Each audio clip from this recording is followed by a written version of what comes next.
So students माने आज आम आमर ओएसएसटीटी माने Odisha secondary school teachers eligibility test रो सिलेबस विषय रे किसी डिस्कशन करबा।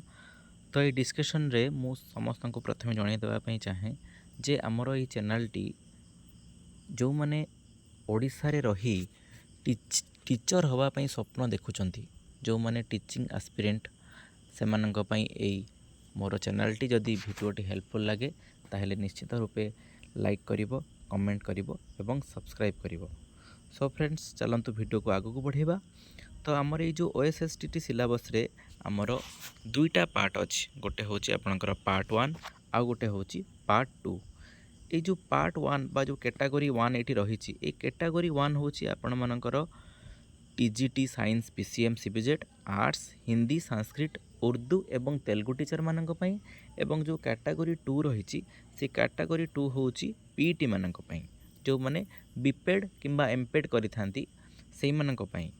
तो एठी हमर एटा को अप्लाई करि परिबे को माने आइदर बीएड आपण माने कंटिन्यूइंग और बीएड आपण माने कंप्लीट करिथिबे। तापरे तार एलिजिबिलिटी क्राइटेरिया सब अच्छी, जमीती कि गोटे स्टूडेंट जेहेतु ओडिशा रे चाकरी करिवो तेणु ओडिशा रे जॉब करिया को हेले ताकू अप टू मिडिल स्टैंडर्ड पर्यंत ओडिया रे पास हेतिबा दरकार।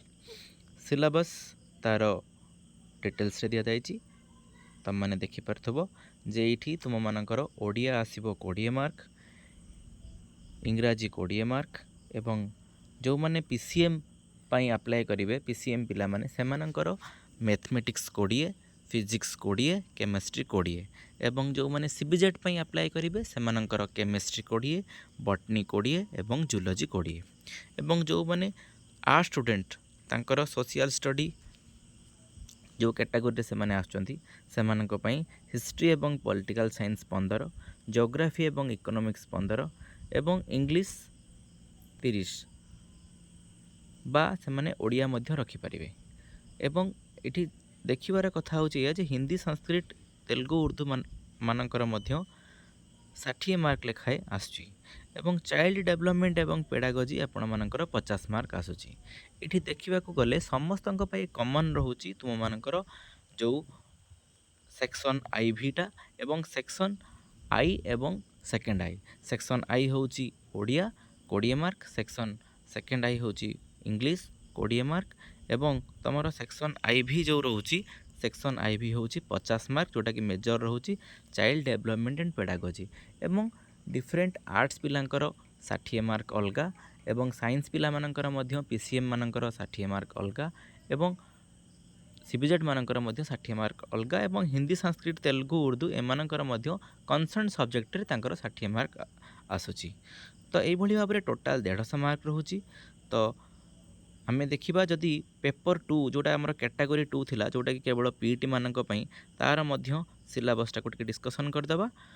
सेथिरे लैंग्वेज आपणकर MIL Odia 20 mark, English 20 mark एवं जो सीपेड बा बीपेड रो जो कंटेंट अछि सेटा 60 मार्क एवं चाइल्ड डेवलपमेंट 50 मार्क। ताहले एठी देखिबार कथा होची कोन ना सेमानकर मध्य पाखापाखी समान रहूची। जो सेक्शन आई सेकेंड आई आउ आईभी, आई सेकेंड आई एवं आईभीटा समस्तंकर रहूची कॉमन एवं केवल ऑप्शनल जो तांकर जोटा जहार सब्जेक्ट पीटी पिला मानकर फिजिकल एजुकेशन एवं साइंस पिला मानकर सेही कंसर्न सब्जेक्ट एवं आर्ट्स मानकर मध्य कंसर्न सब्जेक्ट रहूची एवं यार एग्जामिनेशन टा मध्य 2.5 आवर माने 2.5 घंटा। ता भितर तुम मानक 150 क्वेश्चन अटेम्प्ट करिया पे पड़िवो, सेथि पई कोनोसी नेगेटिव मार्किंग नहीं।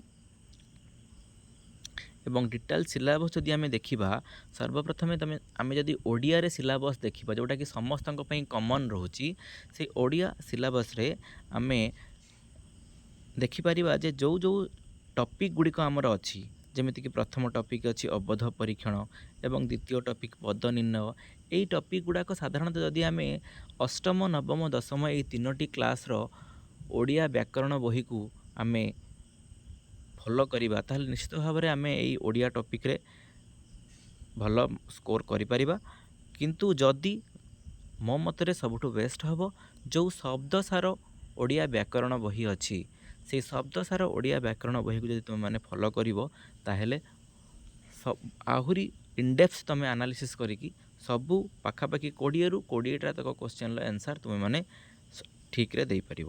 ଏବଂ ନେକ୍ସଟ ଯେତେବେଳେ ଆମେ ଦେଖିବା ସେକ୍ସନ୍ 2ରେ ଇଂଲିଶ, এই ଇଂଲିଶ ଯେଉଁ 20 ମାର୍କ ଅଛି, এই 20 ମାର୍କ ତୁମେ ଯେକୌଣସି ଗୋଟିଏ ବହି ଯେମିତିକି ଆମର କେଡି ପବ୍ଲିକେସନର ହେଇଗଲା କିମ୍ବା ଅନ୍ୟାନ୍ୟ ନର୍ମାଲ ଅଥରରେ ହେଇଗଲା, ତୁମେ ସେଇଟାକୁ ଫଲୋ କଲେ ମଧ୍ୟ ତୁମେ ଦେଖିପାରିବ ଯେ ଏଥିରେ ବେଶୀ କିଛି ଇନଡେପ୍ଥ କ୍ୱେଶ୍ଚନ୍ ଆସେ ନାହିଁ। ନର୍ମାଲ ଖାଲି ତୁମର ଗ୍ରାମାଟିକାଲ ଏବଂ କିଛି ଯେଉଁ ରହିଗଲା topic direct speech, indirect speech ଆଉ ଭୋକାବୁଲାରୀ ସ୍କିଲ୍, ଏବଂ ସେଗୁଡ଼ାକ ମଧ୍ୟ ତୁମେ ଇଂରାଜୀରେ ମୋ ମତରେ ତୁମେମାନେ ଗୋଟିଏ ବହି ଫଲୋ କରିବା ଉଚିତ।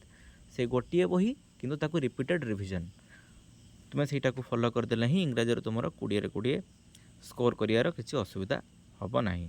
ନେକ୍ସଟ ତାପରେ ଯେଉଁ ଆମର ସେକ୍ସନ୍ 3 ରହୁଛି ସମସ୍ତଙ୍କର, ସେଇଟା ତୁମମାନଙ୍କର ବିଶେଷ କରି ଯେଉଁମାନେ PCM ପିଲା ସେମାନଙ୍କ ପାଇଁ ଯେଉଁ ସବୁ ଟପିକ୍ ଅଛି, ଫିଜିକ୍ସର ହେଇଗଲା, ଯେଉଁ କେମିଷ୍ଟ୍ରିର ହେଇଗଲା ଆଉ ମ୍ୟାଥମେଟିକ୍ସରେ ହେଇଗଲା, ସେଗୁଡ଼ା ସବୁ ସେମାନେ ବେଷ୍ଟ ହେବ ଯେ +2 ଲେଭେଲରେ ତାଙ୍କର କନସେପଚୁଆଲ କ୍ଲାରିଟି ଆଣିବେ ଏବଂ ଯେକୌଣସି ଅନଲାଇନ୍ ୟୁଟ୍ୟୁବରୁ ଭିଡ଼ିଓ ଦେଖିକି ହେଉ ବା ସେମାନଙ୍କୁ ଯେଉଁ ବହି ସୁଇଟେବଲ୍ ଲାଗୁଛି ସେଟାକୁ ପଢ଼ିବେ ଏବଂ ଯେଉଁ କନସେପ୍ଟ ଏଠି ମେନସନ୍ ହେଇଛି ସେଇ କନସେପ୍ଟ ଉପରେ ସେମାନେ ଭିଡ଼ିଓ ଦେଖିକି ବା ବହି ପଢ଼ିକି କନସେପଚୁଆଲ କ୍ଲାରିଟି ଆଣିବେ। କାରଣ ସବୁଗୁଡ଼ାକ ପ୍ରାୟ ପ୍ରୋବ୍ଲେମେଟିକ୍ କ୍ୱେଶ୍ଚନ୍ ପଡ଼ୁଛି ଫିଜିକ୍ସ, କେମିଷ୍ଟ୍ରି ଆଉ ମ୍ୟାଥମେଟିକ୍ସରେ, ତେଣୁ ଏଇଠି କନସେପଚୁଆଲ କ୍ଲାରିଟି ଆଣିବା ନିହାତି ଦରକାର, ବିଶେଷ କରି PCM ପିଲାମାନଙ୍କ ପାଇଁ। ଏବଂ ଯେଉଁ CBZ ପିଲାମାନେ ରହିଲେ, ସେଇ ଯେଉଁ CBZ ପିଲାମାନଙ୍କର ମଧ୍ୟ ସେଇ +2 ଲେଭେଲରେ ହିଁ ତାଙ୍କର କ୍ୱେଶ୍ଚନ୍ ଗୁଡ଼ିକ ଆସୁଛି କେମିଷ୍ଟ୍ରି, ବଟନି, ଜୁଲୋଜି। ଏବଂ ଏଠି କେମିଷ୍ଟ୍ରି ପାର୍ଟଟା ଯେଉଁ ସେକ୍ସନ୍ 3rd ଆଇରେ ଯେଉଁ ଆମର PCM ପିଲାମାନଙ୍କର ବି କେମିଷ୍ଟ୍ରି 20 ମାର୍କ ପଡ଼ୁଛି, CBZ ପିଲାମାନଙ୍କର ବି କେମିଷ୍ଟ୍ରି 20 ମାର୍କ ପଡ଼ୁଛି। ତ କେମିଷ୍ଟ୍ରି ପାର୍ଟଟା ବୋଥ୍ ଦୁଇ ଜଣଙ୍କ ସାଙ୍କ ପାଇଁ ସମାନ। ଏବଂ ଏଇଠି ଯଦି ଆମେ ଲକ୍ଷ୍ୟ କରିବା PCM ପାର୍ଟରେ ଯଦି ଲକ୍ଷ୍ୟ କରିବା ତାହେଲେ ଫିଜିକ୍ସର ବହୁତ ଭାଷ୍ଟ ସିଲାବସ୍ ରହୁଛି ଇନ୍ କମ୍ପାରିଜନ୍ ଟୁ କେମିଷ୍ଟ୍ରି, ତେଣୁ ଫିଜିକ୍ସ ଉପରେ ଟିକେ ବେଶୀ ଗୁରୁତ୍ୱ ଦେଲେ ମଧ୍ୟ ତୁମମାନଙ୍କ ପାଇଁ କନସେପଚୁଆଲ କ୍ଲାରିଟି ଆଣିବାରେ ଟିକେ ସୁବିଧା ହେବ। ଏବଂ ତାପରେ ଆମେ ଦେଖିବା ଯଦି ବଟନି ଆଉ ଜୁଲୋଜି ଯେଉଁ CBZ ସେକ୍ସନରେ, ସେଇଟା ମଧ୍ୟ ତୁମମାନଙ୍କ ପାଇଁ ସେଇ +2 ଲେଭେଲରେ ତୁମମାନେ ପଢ଼ିଲେ ପ୍ରପର ସ୍କୋର କରିପାରିବ। ନେକ୍ସଟ ଆମେ ଯଦି ଦେଖିବା ଆର୍ଟ୍ସ ପିଲାମାନଙ୍କ ପାଇଁ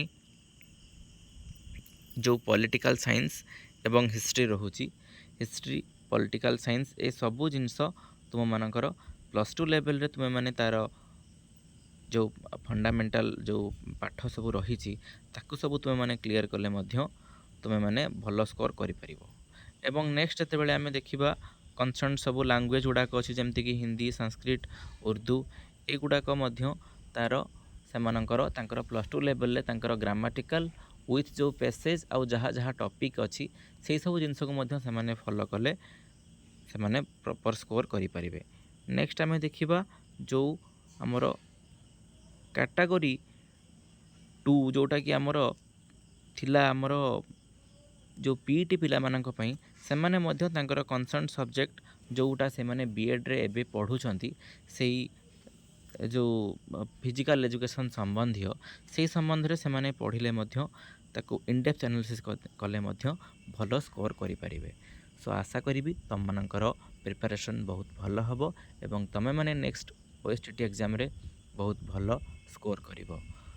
ରହିଲି, ଯଦି ମୋ ଭିଡ଼ିଓଟି ଭଲ ଲାଗିଥାଏ ତାହେଲେ ଭିଡ଼ିଓଟିକୁ ଲାଇକ୍ କରିବ, କମେଣ୍ଟ କରିବ ଏବଂ ଚ୍ୟାନେଲଟିକୁ ସବସ୍କ୍ରାଇବ୍ କରିଦେବ।